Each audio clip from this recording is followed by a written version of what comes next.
I-PAC పేరు వింటేనే YCP అభ్యర్థులు హడలిపోతున్నారా?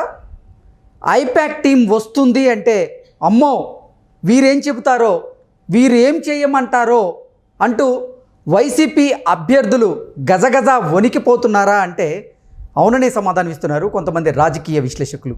ఇక ఇదే అంశానికి సంబంధించి మనతో మాట్లాడేందుకు ప్రముఖ రాజకీయ విశ్లేషకులు నిమ్మగడ్డ సీతారత్న కుమారి గారు ఉన్నారు. మేడంతో మాట్లాడదాం. మేడం నమస్తే. మేడం నమస్తే అండి. ఐపాక్ పేరు వింటేనే వైసీపీ అభ్యర్థులు హడలిపోతున్నారని, ఐపాక్ టీం వస్తుంది అంటేనే వైసీపీ అభ్యర్థులు అమ్మో వీరేం చెబుతారో, ఏం చేయమంటారో అంటూ గజగజ వణికిపోతున్నారు అంటూ కూడా ఒక వార్త ఇప్పుడు సోషల్ మీడియాలో చక్కర్లు కొడుతుంది. ఏంటి మేడం ఆ పరిస్థితి ఎందుకు వచ్చింది అసలు, అంటే ఏం చెప్తారు? అంటే ఐపాక్ టీం ఏంటంటే ఎలక్షన్స్ కొన్ని నెలల ముందు నుంచి కూడా వాళ్ళు ప్రజల్లోకి వెళ్ళి ప్రజల్లో సర్వే తీసుకుని ప్రజల అభిప్రాయాలు, ప్రజల యొక్క భావాలు ఎలా ఉన్నాయి, ఏమనుకుంటున్నారు ప్రభుత్వం గురించి, అపోజిషన్ గురించి వాళ్ళు ఒక కొంత సేకరణ అనేది వాళ్ళ దగ్గర నుంచి జరుగుతుంది. సో బేస్డ్ ఆన్ దట్ వాళ్ళు త్రూఅవుట్ స్టేట్లో వాళ్ళు ఇన్ఫర్మేషన్ వాళ్ళ అనుచరుల ద్వారా తీసుకొని ట్రెండ్ ఎలా ఉంది ఏంటి మొత్తం they get entire information before elections ముందు నుంచి ఈ ప్రక్రియ అనేది మొదలవుతుంది.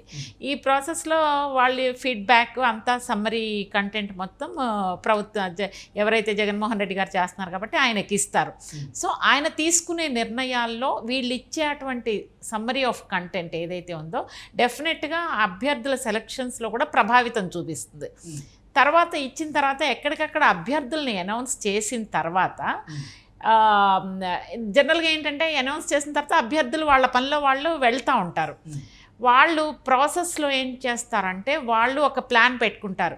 ప్రచారం కానీ లేకపోతే ఇంటింటికి వెళ్ళటం కానీ ఒక పక్కా ప్రణాళిక ప్రకారం వాళ్ళు ఎలక్షన్స్కి తయారవుతారు. వాళ్ళు వాళ్ళ కేడరు మొత్తం నిరంతరం అదే పనిలో ఉంటారు. మధ్యలో ఈ ఐపాక్ వాళ్ళు వచ్చి వాళ్ళకున్న ఇన్ఫర్మేషన్ ప్రకారం, సమాచారం ప్రకారం మీరు ఇలా కాదు, ఈ ఏరియాలో ఇలా చేయండి, ఈ విధంగా చేయండి, వాళ్ళని ఇలా పిలవండి, వాళ్ళతో మాట్లాడండి, సమావేశాలు చేయండి అని వాళ్ళకున్నటువంటి సమాచారం ప్రకారం వీళ్ళకి ఫీడ్బ్యాక్ ఇస్తూ ఉంటారు. వీళ్ళకి అదేంటంటే డిస్టర్బెన్స్గా కూడా ఉండొచ్చు. వీళ్ళొక పక్క ప్రణాళిక ప్రకారం వీళ్ళు వెళ్తూ ఉంటారు. ఈ డిస్టర్బెన్స్లో ఇందులో ఏమన్నా కాస్ట్ ఇన్వాల్వ్ అయ్యి ఉంటే కనుక ఐపాక్ చెప్పే దాంట్లో మీరు ఈ విధంగా ముందుకెళ్ళండి, ఈ విధంగా ఇన్వైట్ చేయండి, ఈ విధంగా ఇక్కడ సమావేశాలు పెట్టండి, అక్కడ మీరు వాళ్ళకి విందులు వినోదాలు మీరు ఇంకేమన్నా ఖర్చు పెట్టి చేయగలిగితే కనుక మీ మీద వ్యతిరేకత భావం తగ్గడానికి అవకాశం. అవసరమైతే మద్యం పంపిణీ చేయండి, అవసరమైతే డబ్బును పంపిణీ చేయండి, పార్టీలు ఇవ్వండి, విందు ఏర్పాటు చేయండి. ఇవన్నీ ఏంటంటే మీ మీద ఉన్న వ్యతిరేకత భావాన్ని తగ్గించుకోవడానికి ఈ ప్రాసెస్లో మీరు ముందుకెళ్ళండి అని వాళ్ళకున్న సమాచారం ప్రకారం వీళ్ళని ఫోర్స్ చేస్తారు, గైడ్ చేస్తారు. ఎందుకంటే వీళ్ళకున్న దాని ప్రకారమే వీళ్ళని చెయ్యమంటారు. రేపు అభ్యర్థుల విషయంలో ఓడిపోయి తేడా వస్తే కనుక నెక్స్ట్ టైం ఐపాక్కి బిజినెస్ రాదు. ఇది కూడా వాళ్ళ ఇంటెన్షన్. వాళ్ళు పక్కాగా గెలవాలనే వీళ్ళు సలహాలు అవి ఇస్తూ ఉంటారు. కానీ ఇవి వీళ్ళకి మ్యాచ్ అవ్వాలి కదా. ఇప్పుడు ఐపాక్ కన్నా కూడా అభ్యర్థి చాలా తెలివైన వాళ్ళు ఉండొచ్చు, ఇంకా ఎక్కువ మోర్ మెచ్యూరిటీ ఉండొచ్చు, మోర్ ఎక్స్పీరియన్స్ ఉండొచ్చు. సో మా ప్లాన్ ప్రకారం మేము వెళ్తాం, మధ్యలో మీరేంటి, ఈ హెడేక్ ఏంటి, ఈ డిస్టర్బెన్స్ ఏంటి అని అభ్యర్థులు తలపట్టుకుంటారు. వాళ్ళ ఖర్చు కాకుండా వీళ్ళు చెప్పేది ఒక అడిషనల్ ఖర్చు. ఇప్పుడు ఈ రోజున ఎలక్షన్స్ అన్నీ ఏంటి లక్షలు దాటిపోయినాయి, కోట్లల్లో నడుస్తుంది ఖర్చు. ఎవరికైనా డబ్బులు బయటకు వెళ్తున్నాయంటే ఎవరికైనా బాధే కదా. సో ఇందులో వాళ్ళు ఈ ఐపాక్ వాళ్ళు ఇచ్చేది ఏంటంటే వాళ్ళకి ఇరిటేటింగ్గా ఫీల్ అవుతున్నారు. అదే ఫస్ట్ టైం ఓకే వాళ్ళు వాళ్ళు మొత్తము సమాచారం సేకరిస్తారు కాబట్టి వాళ్ళ ఇన్పుట్స్ ఏమైతే ఉన్నాయో ఈ అభ్యర్థికి ఇదిగోండి మీ ఏరియాలో ఇలా ఉంది, మీ ఏరియాలో ఇలా ఉంది, పలానా ఏరియాలో మీ నియోజకవర్గంలో ఈ విధంగా ఉంది, మీరు మా సజెషన్స్ ప్రకారం ఇట్లా చేయండి, ఇట్లా చేయండి అని ఇచ్చేస్తే సరిపోతుంది. You have to take care, ఈ ఏరియాలో ఇంత తీసుకోండి, ఈ ఏరియాలో. సో ఒక ఏదైతే ఉందో వాళ్ళ సూచనలు సలహాలు ఒక రిపోర్ట్ లాగా వాళ్ళకి ఇచ్చేసి యూ ప్లీజ్ ఫాలో దాట్. కానీ ఐపాక్ వాళ్ళు వైసీపీ అభ్యర్థులను ప్యాక్ చేస్తున్నట్లుగా వైసీపీ అభ్యర్థులు భావిస్తున్నారు అవుతున్నారు. వీళ్ళు ఇచ్చేసి వదలట్లేదు, వీళ్ళు ఇచ్చేసి వదిలేయాలి. వీళ్ళు ఏం చేస్తున్నారు, వెనకాల పడుతున్నారు. వెనకాల పడుతుంటే వాళ్ళకి ఇరిటేటింగ్ ఉంది. జనరల్గా ఏంటంటే వీళ్ళు సంఖ్యలు వేస్తున్నట్టుగా ఫీల్ అవుతున్నారు.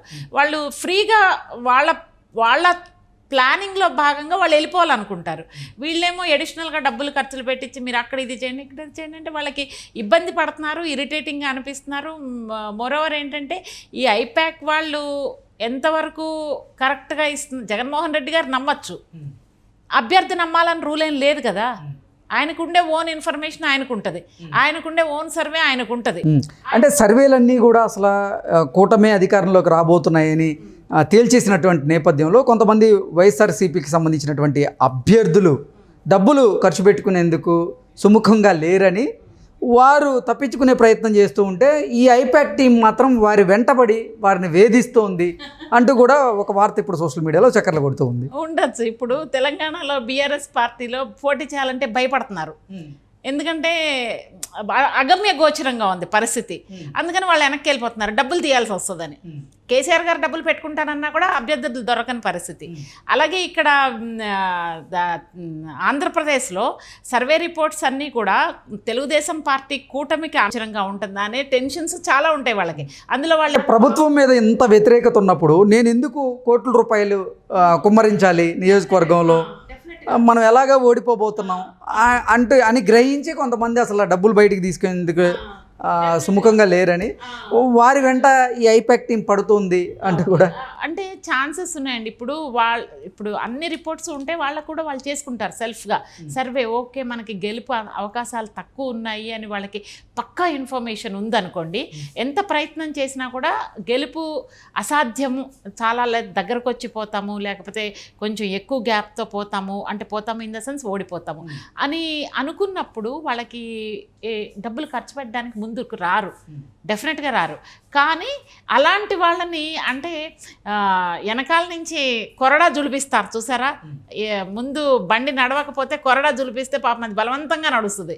ఈ రోజున అభ్యర్థుల పరిస్థితి ఐపాక్ పయనించుకుని కొరడా జులిపిస్తుంది. అదేమో నేను కదలను మొర్రో రాను మొర్రో అన్నా కూడా పెయిన్ ఫీల్ అవుతా ముందుకు అడుగులేస్తూ ఉంటుంది.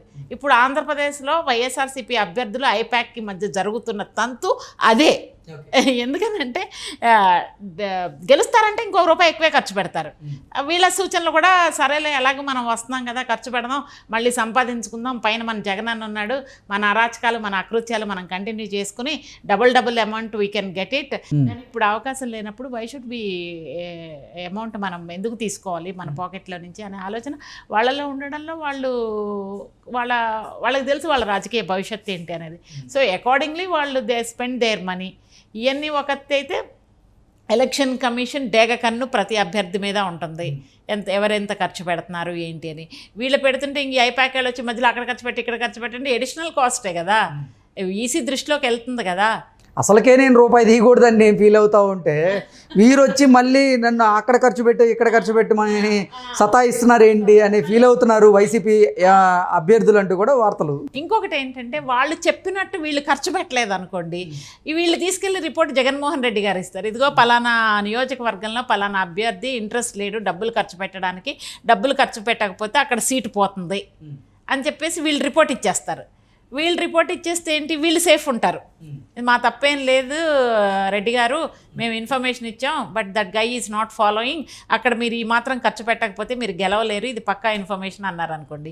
ఇక్కడ అధిష్టానం నుంచి ఈ అభ్యర్థికి ఇంకా ఒక రేంజ్లో వస్తుంది, చివాట్లు వస్తే ఇంకా ఎంతకన్నా తెగిస్తారు. ఎందుకంటే ఎండ్ ఆఫ్ ద డే గెలవాలనే కోరుకుంటారు కదా వైఎస్ఆర్సీపీ పార్టీ వాళ్ళు కూడా. సో అందుకని ఏంటంటే అధిష్టానానికి చెప్తారేమో అనే భయంతో బలవంతంగా మనసులో బాధను మింగుకుంటా పైకి ఏడవలేక నవ్వుతారంటారు చూసారా, అట్లా ఖర్చు పెడతానికి అవకాశాలు ఉన్నాయి. Okay madam, thank you so much. Thank you.